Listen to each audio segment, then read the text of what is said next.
Today, we're diving into a topic that resonates deeply in the world of sales, navigating ethical challenges while striving to meet company demands. And with me is a frequent guest, Dave Kahle, owner of Kahle Way Sales Systems. Dave, glad to have you on the program. Always a pleasure to be here. We were talking a minute ago. How many have we done? I don't know, a dozen, 20, but a lot. Something like that. Yeah. It's good to dig into these topics. And this is a good one, Dave. You sent a newsletter recently that hmm discussed a personal experience you had that I hmm think I could speak for you here. It became a life lesson, something profound, Yeah. offers valuable Absolutely. insights. Yeah. Yeah. hmm Why don't you share with us what happened, and then we'll dig into some lessons that people can take away from that. Yeah. Well, it was in the days when I was selling surgical staplers, and these are things used in surgery, and there's a whole lot of specifications. It has to be right. You know, and the company came out with a product that didn't do what it said it would.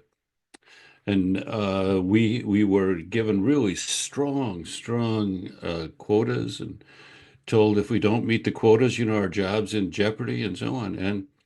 And the product just really didn't do what it said it would. And so I was faced with a dilemma, and that was sell this thing which I did not believe in because it was, in my perspective, inappropriately labeled and promoted, or not sell it and risk my job. And so it became an issue. And first thing I did was talk to my manager about it, and kind of interesting his response. And this kind of let me off the hook, although looking back at it, I'm sort of glad it happened. But he basically said, meaning he is going to move on to a different job here in the next few weeks. So basically, don't worry about it for now. It's not his problem. So okay, so basically he's saying you can do what you want to do, and I'm not going to pursue it with you because I'm leaving, and so I didn't sell it. I mean, I refused to sell it because again it was a violation of my ethics, and basically it took months for him to be replaced, and by that time the whole idea of this product became everybody became aware of it, and the company brought it back and redid the product. So I avoided a confrontation, you might say, by luck of the draw. It just happened to be the right time with him. Um, but since then, again, I've worked with over 500 different sales forces, and I've seen this kind of issue crop up quite frequently. And so it is, it's you would think it's uncommon. It's not at all uncommon. Where a salesperson is asked to do something which he or she believes is unethical. That's the issue. I have to think, Dave, it's really hard. I'm not a salesperson like you are, but it must be tough to sell something you don't believe in. Yeah, well, yeah. I would say believing it is one thing. Being passionate about it is something else. But I think there is a level where you have to believe that the product is what it says it is. That doesn't mean you have to love it or be passionate about it and so on. But you have to be comfortable in knowing that you're not deceiving your customers. That what you are presenting is what it says it is. So I think that's the bar. Mhm. You hmm mentioned the product that you were told to sell, and of hmm course you needed to make a living, make your commission Yeah. was surgical equipment. hmm Any chance that you would be liable for the failure of such equipment, and does that play into today's discussion? Yeah. Well, that's a good question. If I would be personally liable, probably not, just because contracts and so on. Maybe, but I would think not. That really wasn't the issue. It wasn't a liability issue. It was an ethical issue for me. I didn't want to promote something that didn't do what it said it was going to do because it would impinge on my reputation. It would be, I would be the one doing it. Whether I was, legally liable really was never a thought. The company should be the one liable, but if Yeah, you're out there saying here's a product, it works, it's what yeah, you need, and you yeah, know it's not true, I mean, Yeah, ethically, that would be an issue. yeah, Can we talk about, can you speak to higher management? What can companies do yeah, to create an environment where sales professionals feel supported, where they can have that conversation? You had it with your boss, yes, but yeah. is that common where salespeople can be real honest and voice their concerns? And if not, what can we do about that? Yeah, I would like to say it is common, but from my experience, it is not. I would say most salespeople who feel they're being asked to do something unethically do not feel comfortable enough to bring that up to their managers, and so that's part of the problem. And my first recommendation for when you're asked to do something unethical is, first of all, make sure it is. Because it could be your perception.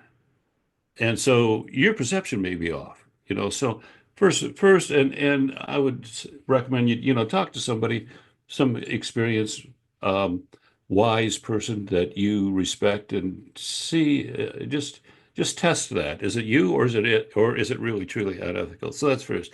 But then next step is to talk to your manager, and a lot of salespeople just don't feel comfortable in doing that because in so doing, they feel that they're, what do I want to say? They're impinging on the manager's integrity, you know, by bringing it up. And so that's an issue, and you have to bring it up in a way that you're comfortable with. And so, give it some thought. You got to sell. It's a sales situation. You're going to sell your manager on this idea. And I always recommend, by the way, I always recommend that you have an alternative. So it's not, I'm not going to do this.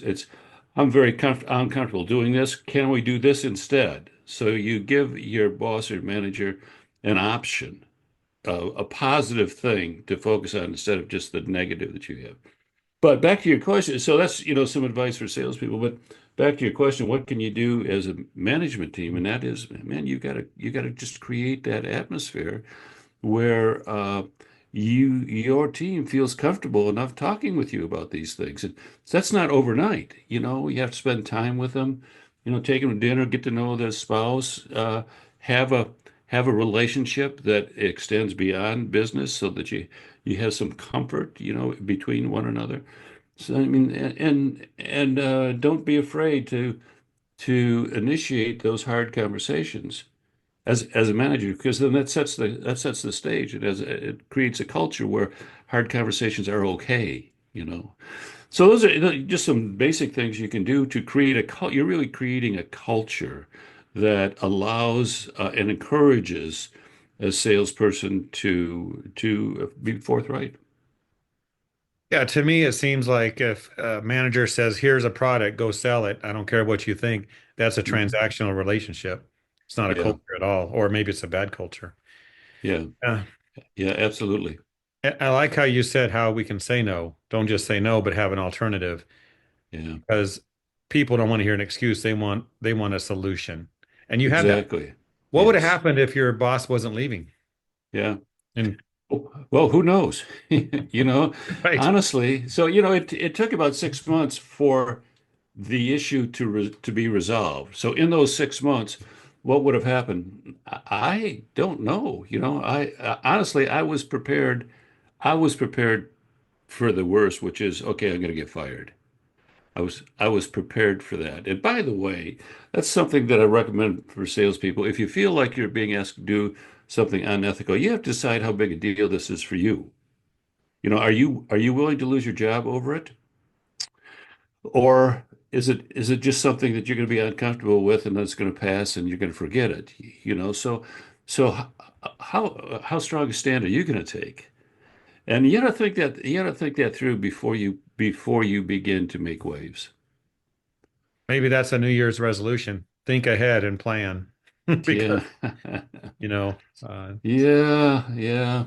I spent honestly, I've written 13 books and presented in all over the place, and I think often what I really do is think for people. I think about things that they're too busy or disinclined to think about, and I communicate them in a way that makes sense to them and changes behavior. But for the most part, uh, thinking ahead, thinking before you do it. I mean, that's my one biggest rules is think about it before you do it. Hmm. What? Everything. Yeah, You know, think about that's good sales advice. call, think about the week, think about your territory, think about it before you do it. So you Hmm. don't just operate out of habit and emotion. You're mindful. So to wrap up, Dave, you were an ethical person back then, and that's why Yeah. you had issues with the product. Yeah. What did this whole experience do for you moving forward? Can you close with that thought? Uh, well, I think it solidified some beliefs that I had. And of course, I'm a Christian, so I believe God's with me. And I think that was another affirmation of that. Because I was prepared to stand up, and I believe he intervened in a way to make it not confrontational. The thing went away, uh, but I was prepared to stand up. As I look back at it, that's one of my takeaways. Well, and I would think you probably slept pretty good at night compared to if you'd gone the other way. Yeah, for a while. I mean, for a while I didn't because it's those are difficult. I mean, these are difficult circumstances, difficult situations, difficult decisions, and it's not unusual to toss and turn over them, and be Sure. grumpy for a while over them. So, Yeah. but eventually it was okay, and I felt good about myself, and I felt good about the resolution of the issue. So yeah, Mhm.